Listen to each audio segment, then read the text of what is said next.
Here in Moscow, there are laws that mean that I cannot say anything other than the official Russian stance on both the so-called special military operation and specifically a new warning for journalists reporting about Bucha. But what I can tell you is exactly in answer to that question, how Russia's framing this. The Russian permanent representative to the United Nations on Monday reaffirmed what the Russian Ministry of Defense has said, which is that these videos are fake, manipulated, and filled with inconsistencies, is what he says. He also points to the fact that there is evidence this was fabricated by the Ukrainian special services, he says, because the evidence only appeared 4 days after Russian forces left the city. And now this morning here in Moscow, the ex-president Dmitry Medvedev, who is now in a very high-ranking position in the Security Council, a close ally of President Putin, in a public telegram message, social media here in Russia, he had a lot more to say on this. He said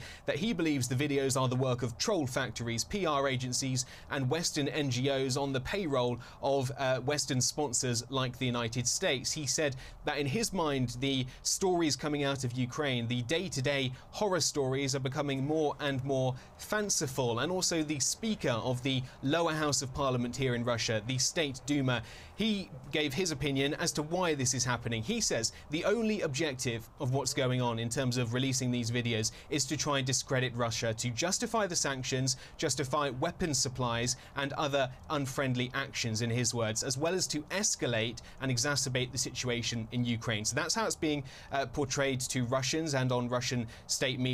And rather concerningly, a warning this morning by the Russian Ministry of Defense that more videos are to come from other cities. Now, of course, the MOD here says that's the work of the Ukrainian Special Operations Team, the military creating these fake propaganda videos, but they say more videos to come from Moshun, Sumy and Konator, other Ukrainian villages where Russian troops have had a presence. In terms of international reaction, we're hearing more diplomats to be expelled from various countries like Italy and Denmark, following the lead of Germany and France on Monday.